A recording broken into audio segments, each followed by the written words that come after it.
The following episode will contain spoilers. You have been warned.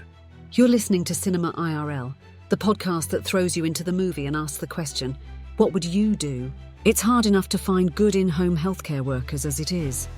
Now they have to worry about getting murdered, and that bitch's OCD with the teacup. I quit. Amber and Scott discuss The Ruse. And now, Cinema IRL. I wish I could switch places for just one day. What would you do?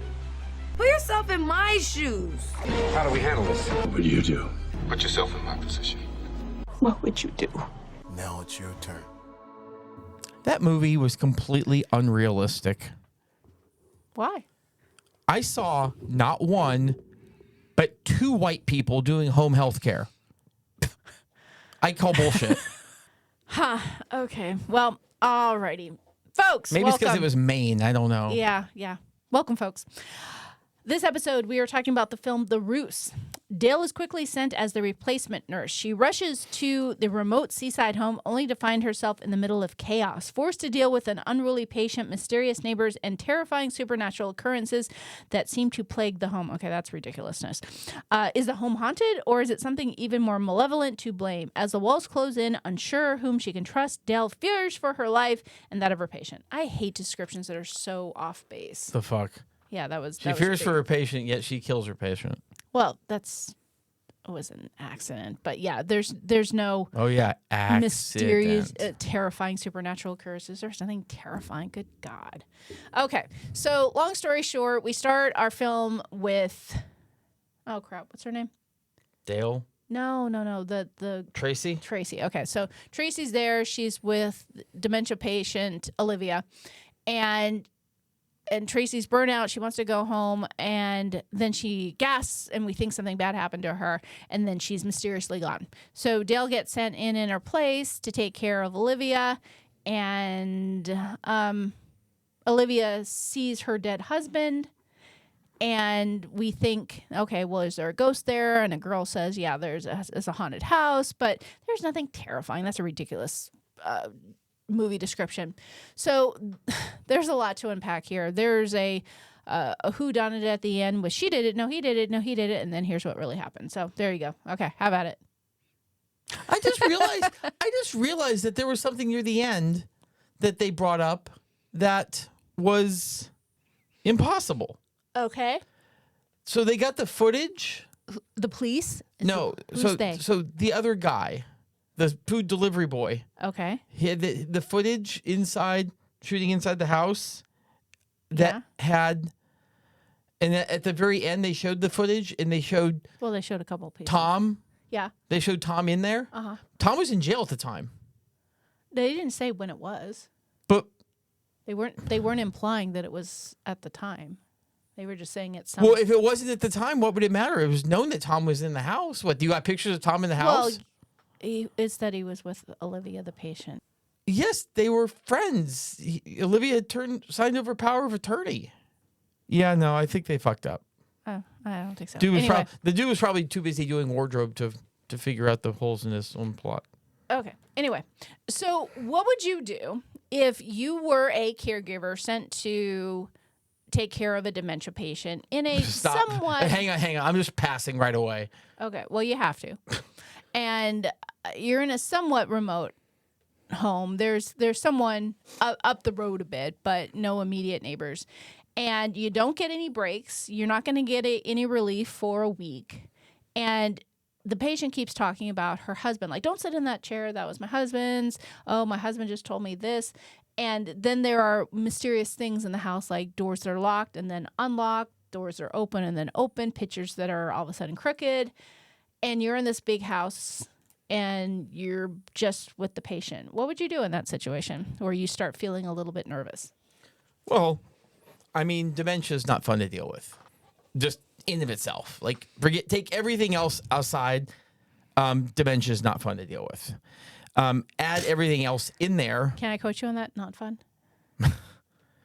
Add everything else. I mean, here's the thing. It's either haunted or someone's fucking with you. Either way, it's not good. Yeah, I would actually take haunted over someone messing with me or someone else being in the house. Yes, because then hopefully it's not targeted. Yeah, and a ghost, I mean, I feel like that can be dealt with in a different way than an actual person who's in the house with you and making you scared. But what would you do? You're there, you're trying to redeem yourself because Dale had an incident happen with her previous patient. So she's there and she's trying to get in their good graces again, taking this job and wanting some relief, but staying there until a replacement is found. Oh, that agency. I don't know exactly how that works, but I have a feeling that agency is they are prime for a labor dispute. Yeah. I mean, don't even take me down the road of home health agencies. Yeah, I don't think having one person there for a week straight is kosher. Well, I'm sure that happens a lot, though. I mean, it's difficult work. There's always shortages of people. I'm sure that happens way more frequently than anyone would want to disclose if they were running an agency. I mean, I once ran a convenience store for 16 hours straight. Near the end of it, I just had my friend running a register. Why were you running a convenience store for 16 hours straight? Well, I was only supposed to be there for 8, but the person who was there who was supposed to relieve me never came in. When was this? College. Ah, okay. I hadn't heard that story before. So come on. We have a lot of interesting characters here. We have Olivia, the patient. We have Dale, the replacement caregiver. And then we have Tom, the initially helpful neighbor that then starts feeling a little bit creepy. And then we have the grocery delivery guy who makes you uncomfortable because he basically wants to just pocket your change, and then he lurks around taking photos of you through the bedroom window when you don't know. So I'm actually going to start with a completely different character. I'm going to start with Dale's person. Dale's person? Dale's person. Oh, the guy that she was dating. So we don't know if it's Dale's husband, Dale's fiance, Dale's boyfriend, Dale's Tinder date. Well, I mean, I think it was more than a Tinder date. Yeah, it was more than a one-night stand. It was obviously someone who she had been in a relationship who had been with her when she initially started caregiving. And then when she got suspended, kind of got used to having her around and not having the long, crazy hours and the sleepovers. Yeah, I'm not initiating a conversation about her job and her work while she's there at that. That's just not the right time and place to have that conversation. Yeah, he called and spoke to her about that. And then furthermore, on to Dale, when my patient asks me, do I have a husband or boyfriend? I'm not going to be like, nope, I got no one. Well, I mean, he kind of broke up with her a little bit. Basically Was saying, that a breakup? Saying I can't do this anymore. I don't know if I could do this. Like, I would, if I were her and someone asked me that at that point, I would say something like, it's complicated, kind of. Remember when that used to be a relationship status on Facebook? It's complicated. I think that might have been my answer. Yeah. Kind of. I'm not sure. We'll see when I get back home. Yeah. I mean, listen, if that was a breakup, it wasn't much of a relationship to begin with. I don't know if I can do this. Okay, bye. Well, she didn't say, okay, bye. It seems like she did. You got a husband? Nope. You got a boyfriend? Nope. Okay, bye. All right. Yeah, no. Yeah, no. Him pressuring her where she was at the job probably wasn't a great idea. She felt excited to have the opportunity to work for the company again and glad that they were giving her a chance, and she wanted to prove herself. And then he was like, I don't want to sleep by myself. Like, if you can't survive by yourself for a week, that sounds like a personal problem to me. Or at least a discussion for when Dale gets back home. Yeah, I know. I noticed that whenever he was having those conversations with her, he was at home. Yeah. Don't you have a job, motherfucker? Yeah, no, he was unemployed eating bonbons. Watching Days of Our Lives. Days of Our Lives. It's General always Hospital. Days of Our Lives. I don't know. So, okay. Well, let's get into some particulars here. I feel like you're struggling a little bit. So, Dale gets fed some information about the pervy food delivery guy that, hey, Tom killed his wife and Tom's beat me up. And Dale at that point becomes wary of Tom, not even realizing that the grocery delivery guy is a perv who's been taking naked pictures of her to begin with. So, like, but that apparently was just a ruse. The whole thing was a ruse. yeah. Well, Hence lots the of name, ruses lots of ruses in the film. But in that situation, you're getting information from so many people you don't know. You've only been there for a couple of days. It's difficult to know who to trust when you're dealing with people that you've only known less than a week, but then they say things that are definitely things you feel like you should be concerned about if you're inviting. Oh, okay. So this leads to another example. So Tom comes over and basically says, can I come in? And Dale says, no, I don't think it's a good time. And then he steps into the house anyway. So we knew immediately Tom was not a vampire. Yeah, he didn't have to be invited. So what would I do if I said someone couldn't come in and then they step in? I would scream. I would get out. You were not invited in. I told you you cannot come in. Get the hell out of the house. Because she left the door open too wide. Well, I mean, no, I don't think she did. I don't think it was open like a quarter. It was wide enough that she could stand there and Tom could walk past her. If you want to have a conversation through the door, you crack it. Well, she opened it and then she realized it was Tom.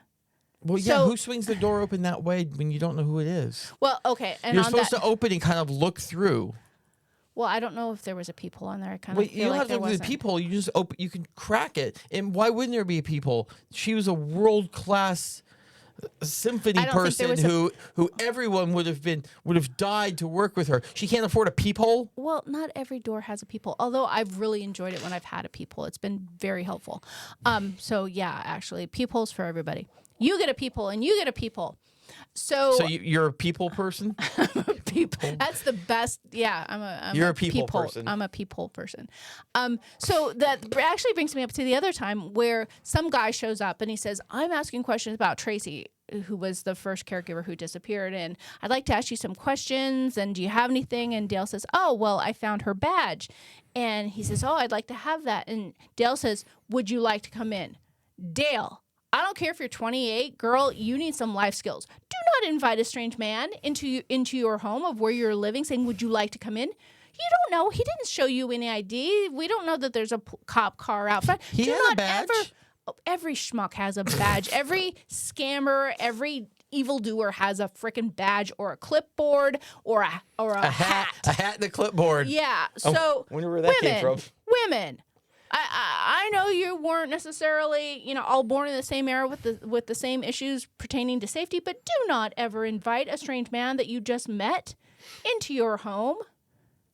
Because it turned out, fortunately, he was a detective, but at that point, he's walking through the house, he's looking around, and I felt immediately, as they tried to manipulate you to feel, is that he was a bad guy.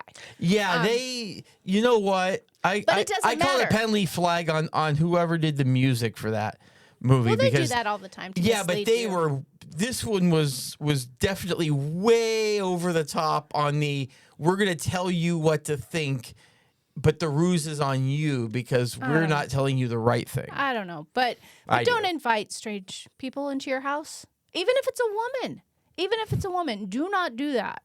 They can wait outside. You don't invite people, especially if you're going to invite them in and then leave them unattended. We have an entire swipe right culture based on that. Well, I mean that's a different topic for a different day. But be smarter and be safer. Like that's the beginning of a lot of police reports. There's just a lot of randomness. Like Tom came on to. There wasn't a lot of randomness. It was all connected. Tom came on to Dale, and it certainly looked like Dale was into that. And then he pulls back like, oh no. And then she's like, oh God, what did I do? No, girl, you were into it. Well, that in fairness, that scene is when the person sitting kitty corner behind me started playing their phone, and then a video started playing, and I looked behind in my head. So I didn't see the pull away on that. I did see the thing. Yeah, what would you do if a guy who's supposed to be helping you is all of a sudden goes in for a kiss? Guys, don't do that. Like, just don't do that. he was the one that was the caretaker, basically looked in, was there to help, and don't be the creepy guy who all of a sudden makes things weird because you just can't keep it in your pants. Just behave. I could fairly safely say I don't believe I've ever had an instance in my life where I've gone in for a kiss and it has been like, well, with somebody I haven't kissed before, where I've gone in for a kiss and like misread this situation and ended up it being like I shouldn't have done that.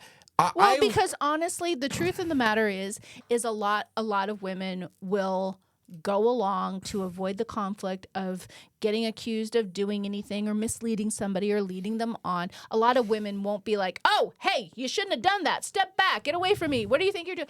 Unfortunately, the people pleaser in a lot of us women will be like, okay, we'll go along with that and didn't like it and make a note of it, but will not create conflict in the moment. Unfortunately, we do that as a gender. I remember as one of my early relationships, and it's kind of followed me. I had one girl who I was kind of, I started seeing her, whatever. Long story short was at some point, she looked at me and she said, you can kiss me now. Like that's how conservative I always was with it. Like I don't read clues. Like it needs to be something like pretty effing blatant or else I'm not trying.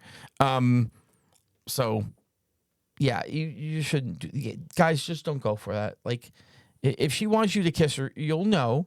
And when you're the situation, also don't murder your wife for the insurance money. Yeah, definitely don't do that, folks. But yeah, if you're the one that's helping the person and without your help there, they are in a bad spot, don't make them feel in a situation where to get your continued support and help with the situation that they have to go along with your advances. That's just creepy and bad judgment. Don't be that guy. But I don't know. Like for 8 seconds we thought Olivia was the person behind this because she was so OCD about where she kept things. Yeah. But she didn't know about there being video on a loop. No, of course not. Yeah, there was a lot of bait and switches at the end here where you're like, oh, Tom's the murderer. No, Olivia's the murderer. Yeah, no, Tom's the murderer. Oh, Tracy's the murderer. They're just throwing things out at you just to try to confuse you. Pervy the murderer. Yeah, no, I mean, they did a good job because I certainly didn't see the ending.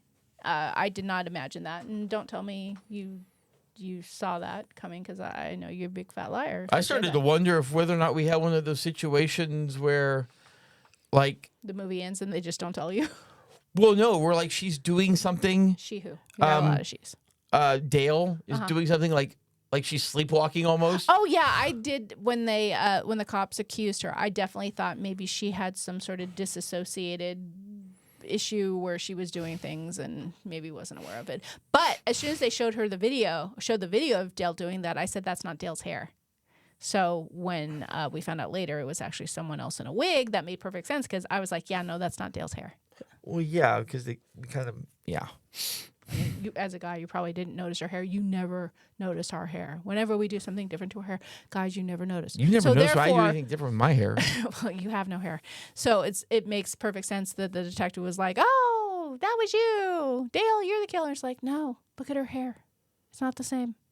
A girl would notice that. A girl detective would notice that. Honestly, I was waiting for the detective to be the bad guy. I really was the whole time.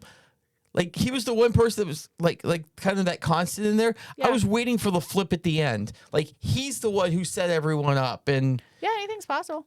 Anything's possible. You got Sleepy Town, and now you got crime scene tape all over the place. Yeah.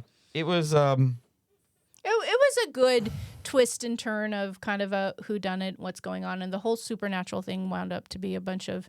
Hooey? Yeah, a bunch of nonsense because there wasn't any, and it certainly wasn't terrifying like that stupid movie description said. Nothing terrifying about it. Yeah, no, it wasn't. Final thoughts on the Ruse? Okay, bye. No. Okay, bye. No, I'm not letting you end another episode with okay, babe. Okay, bye. Okay, this is devolving quickly. Okay. Anything else? Okay, bye! We hope you enjoyed our episode. Thank you for listening. And to catch all the new episodes, please subscribe.